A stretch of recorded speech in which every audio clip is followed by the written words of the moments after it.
This is what I do when I've got tiny little bits of tobacco that are still good enough for rolling stuff, but I want to increase the smell and the flavour and all that sort of stuff.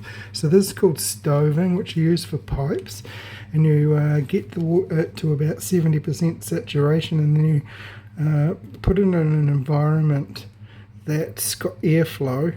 Oh, sorry, no airflow, and age it for about 4 days, and then you take it out. You can recase it if you need to, and then sometimes I just chuck it around a water pipe in my hot water cylinder. Sorry about the noise, the washing machine's going.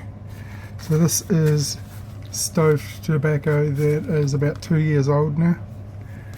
So I just keep it cased and put it in a nice warm environment to carry on aging. Every now and then I put some oxygen in there, make sure the casing is correct, and then put it back on top of here. This pipe that goes up and down here is set to 70 degrees, that's my water. And because it's a copper pipe, I've wrapped some towels around it so I don't lose all the heat up into the ceiling. But I found out that rather than rolling big rolls of tobacco and then putting them in a steamer or something for 3-4 days, I just put it in a tiny little bag, which is the one I've shown you, and I wrap it around this water pipe, and it is stinking hot. And then I wrap these towels around really tight, and I leave it for about 3 weeks. And the result is this colour here. So it's gone from Virginia gold to this colour.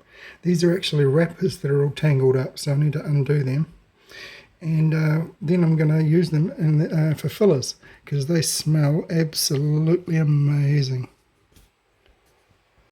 Right, so these are some old Virginia leaves that I've had hanging for a year in my shed, because it's just so dry that I haven't been able to deal with them. It's just been too dry to actually get anything done, basically. It's so dry in New Zealand. So these I rolled up, I've hung inside my mini fridge, which I'll show you the mini fridge in a minute, because I need to be quick before these dry out. These have been rolled up into a sushi roll, covered in brown paper, and then I threw them into the mini fridge to soften up, and it gets to about 70 degrees inside. So I got water pouring down the windows at the moment. And I've stoved it for 2 days now, and then last night I rolled it up and then wrapped it in paper and just let it, really start to ferment inside the fermenter today. It's not actually a fermenter, it's a smoking box, but I thought I'd give it a go to see what happens this year, seeing as I've got nowhere inside to dry these things. So that's the colour that they're coming out, a bit green here, won't use that. So you can see the colours are coming through.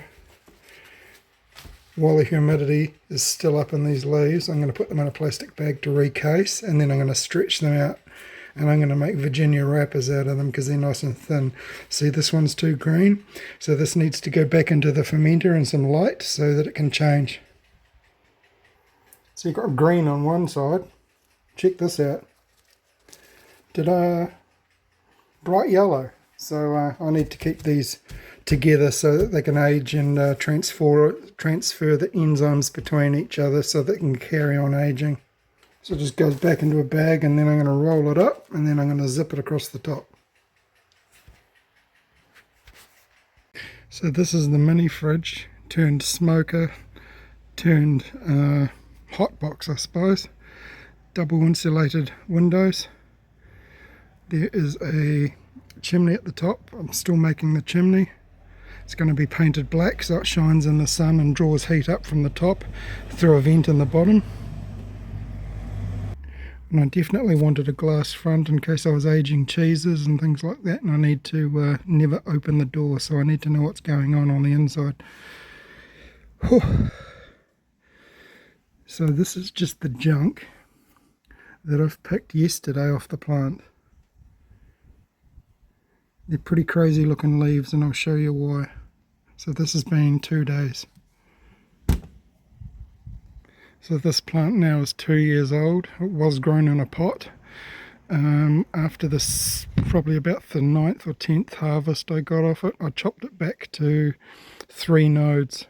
And then I found out later on that I accidentally chopped it back to 2 nodes, which is why these leaves only grow in this very long, pointy, spear-shaped fashion, whereas the other leaves don't. So, and they're actually more robust, and they're a whole lot darker. So what I did is I picked the tips. So wherever there's a seed head, I picked the tips out.